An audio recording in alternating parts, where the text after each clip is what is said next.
ये जो बुक है, एक एसएचओ के जुमला लिखने से जो हमारे घर की बर्बादी हुई है, ये बुक उस पे लिखी गई है। और दादा के खिलाफ डकैती के मुकदमा दर्ज करवा दिए।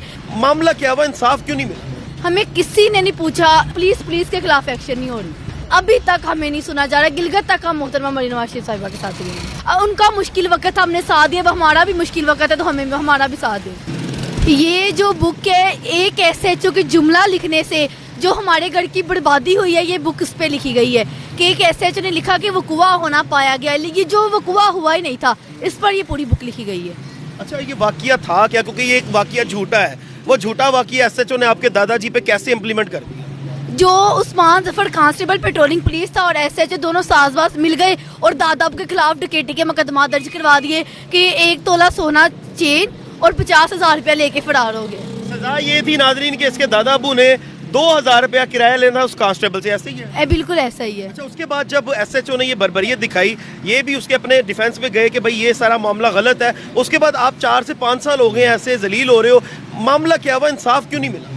सन 2018 से लेकर ये सन 2024 चल रहा है, 5-5.5 साल हो गए हैं। हमें किसी ने नहीं पूछा, हर जगह चले गए हैं, हर जगह दफ्तर जाके दरख्वास्तें दे के थक चुके हैं, पर कहीं से रिस्पॉन्स नहीं मिला। क्योंकि वो एसएचओ है, वो पुलिस में है, तो पुलिस के खिलाफ कोई एक्शन नहीं कर रहा, पुलिस के खिलाफ एक्शन नहीं हो रही। आपने नून लीग के लिए बड़ी मेहनत की है, आज मरीम नवाज साहिबा आपको क्यों नहीं सुन रही, आपसे मुलाकात क्यों नहीं कर रही, और आपने क्या क्या खिदमात नून लीग के लिए सर अंजाम दी? मैं हर जगह, मैं और मेरा दादा हर जगह मोहतरमा मरीम नवाज शरीफ साहिबा के साथ गए हैं। अगर लाहौर हाई कोर्ट में पेशी है, हम उधर गए हैं। अगर कोर्ट लखपत जेल में आना है, हम उधर गए हैं। अगर इस्लामाबाद में पेशी है, हम उधर गए हैं। जहाँ जहाँ केस किस तरफ गया हुआ है, इस केस में पेशरफ्त क्या है? पेशरफ्त ये है कि जो एसएचओ ने दादाबू के खिलाफ ये जुमला लिखा था कि वकुआ होना पाया गया है, दादाबू ने उसकी आईजी को दरख्वास्त दी कि इसकी इंक्वायरी करवाई जाए, जो वकुआ हुआ ही नहीं। तो आगे ईआईबी जो शेखपुरा रीजन वो है, जो जनाब गयासुद्दीन साहब हैं, उन्होंने इंक्वायरी की। उन्होंने ये कहा है कि एसएचओ ने सरासर झूठ बोला है, जो वकुआ नहीं हुआ, तो इनके खिलाफ फौरी एक्शन लिया जाए। ये 5-6 माह हो गए हैं बात को, हम दरख्वास्तें दे के थक चुके हैं, पर हमें कोई एक्शन नहीं मिला। वो एसएचओ अभी भी नौकरी में है।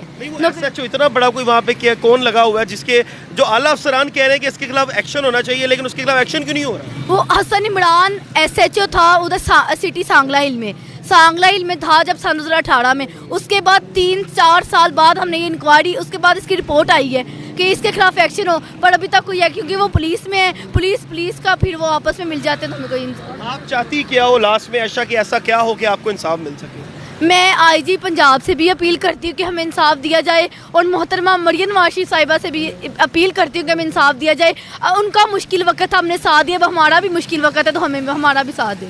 नाज़रीन, ये बड़ा ज़रूरी है, और ये हमारी कौम की बेटी है, इसके अल्फाज और इसकी बातें आप तक मैंने पहुंचा दी हैं कि 5 साल से ये लोग जलीलो ख्वार हो रहे हैं, लेकिन जो एसएचओ साहब हैं उनके खिलाफ जनाब कार्रवाई नहीं हो रही। जो कांस्टेबल साहब हैं, मैं साहब ही कहूँगा, उनके खिलाफ भी कार्रवाई नहीं हो रही। मरीम नवाज साहिबा इनको सुन नहीं रही हैं। आईजी साहब के पास ये जा के जलील होकर दरख्वास्तें दे रहे हैं। डीपीओ साहब भी सुन नहीं रहे, डीपीओ शेखुपुरा साहब, मतलब कि कौन इनको सुनेगा? इनके साथ ज्यादती हुई है। इनके दादा बुजुर्ग इंसान है, अपनी मजदूरी का 2,000 रुपया लेना उनको जनाब महंगा पड़ गया, तो ये बहुत बड़ी जलालत है, बहुत बड़ी नाइंसाफ़ी है। क्योंकि एक सुपर पावर फिर ऊपर भी मौजूद है।